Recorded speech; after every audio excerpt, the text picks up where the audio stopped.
Alright, let's take a look at some vintage pro stock cars as things start winding down here on Sunday afternoon. And this is all very, very cool nostalgia pro stock. Jerry Ekman Pennzoil car. And here is the Wayne County Dodge RT. Kevin Lawrence is in the number 5. Of course, Warren Johnson. And we have got the Motorcraft Quality Parts, which was Ricky Smith's car. What represents Ricky Smith's car here?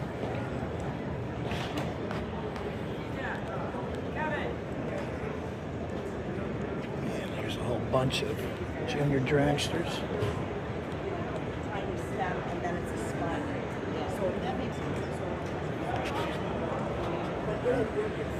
Nationwide ride shop car. Of course, Butch Leal is here today.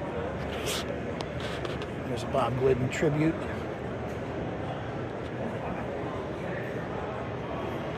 Mike Ruth's got this one.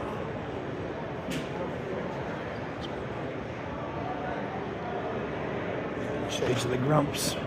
Got Black Arrow on that hood scoop there. This is Bob Cole's car. This is a 78 Monza. Of course, Jim Ruth, who actually ended up as the owner of IHRA in the mid-1980s. Monte Carlo SS. Anthony Armato owns this one, 1988. See those two 4500s on there, custom cut tubing. Dave River is the driver of this one.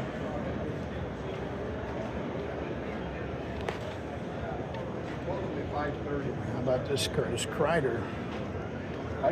It's got a wedge in it. Kreider and DeSantis. An IHRA Pro Stock car. And here's the 67 Grumpy's toy representation. Edward Eggerberger owns this one.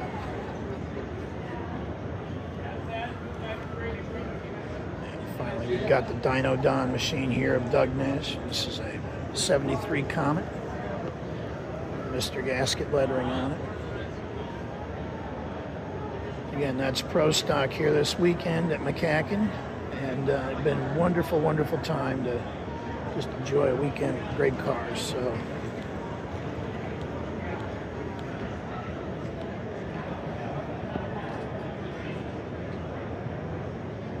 all right, and this is Stunkard, and we will Big Chief Pontiac.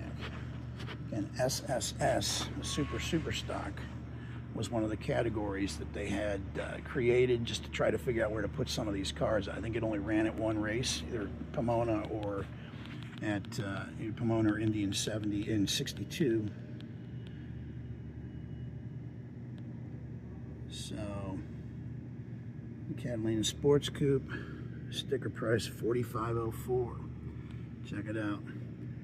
That racing package was $1,342. Big dollars, big coin in 1962. So. And I hope that's 62. It could be 63, but again, we're early enough. The signs aren't out yet, so. And the High and Mighty, another 64 Hemi Dodge. Gordon Rohde owns this car. Cool paint for a 1964 vehicle. I like the up and down lettering. Again, the factory was good, home of the hot ones. The factory was good about supplying information. There was testing that went on at Detroit Dragway and other places, and they could update the information on how the cars ran and what happened. But 64 was pretty early on in that process, so.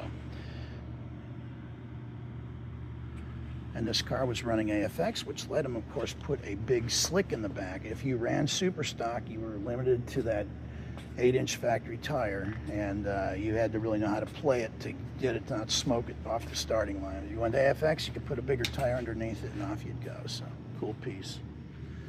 63 Max Wedge. Torque Flight by Godfrey's of Indianapolis. Obviously push button torque flight.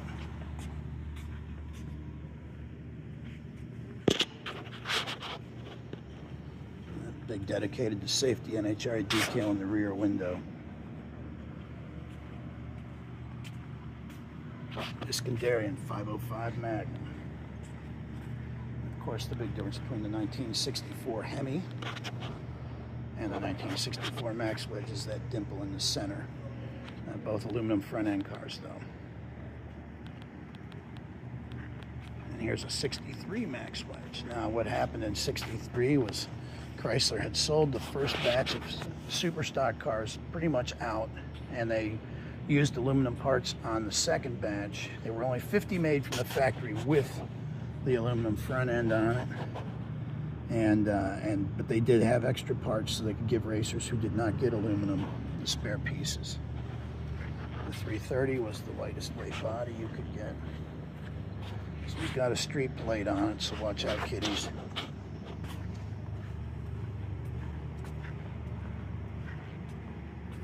To be honest with you, this is my highlight for the weekend of all the cars, and you can see I backed that up with my own award from MCACN for this event.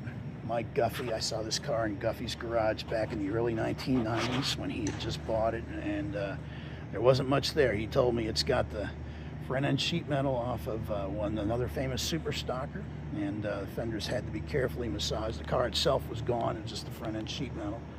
And again, they rebuilt this set of stall headers with that crazy striping on it. And again, awesome car from '64.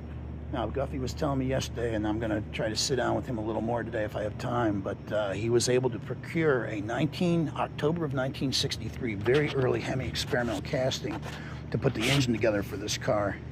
And he's got some pictures of some of the things that are different about this from the standard block. If you have my Hemi book, you know that the factory ran into some big problems going into the early 1964 when they found out that under the load cycle for 500 miles, the piston thrust was so hard to the one side it was splitting the block down the center. This block is actually earlier than any of those castings. This might have been from the very first four blocks, probably at Indianapolis. And again, this is a fabulous, fabulous car. A little bit of history, of course. Bill Jenkins and Dave Strickler were the Dodge boys in 1964 and 65. 1964, and then into 65, they split up, and Jenkins went on his own with the Black Arrow car, and Strickler had his own deal with this part. In 65, he got an ultra wheelbase car, and but anyway, I'm digging this thing, and we'll be back. This is stunkered, and I got to be honest, I'm just blown away looking at it. Was the way to get the airflow to work. You can also tell looking at that how well the intake runner flowed, and the exhaust valve had a little bit of a dog leg to it, and that was a choke point.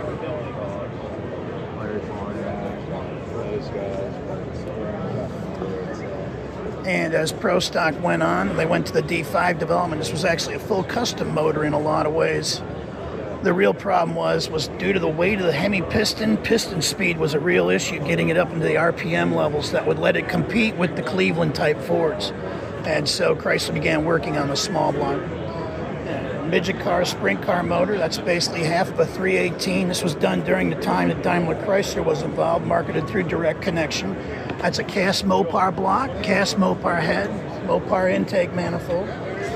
And here is a 1952-53 331 IndyCar test motor. This is how they figured out how the ram air functioning would work. The two guys in the dyno room found out the dyno room filled up with gasoline fumes, and as a result of that, what was happening was that the fuel was coming in, hitting the back of the valve, and coming straight back out into the room.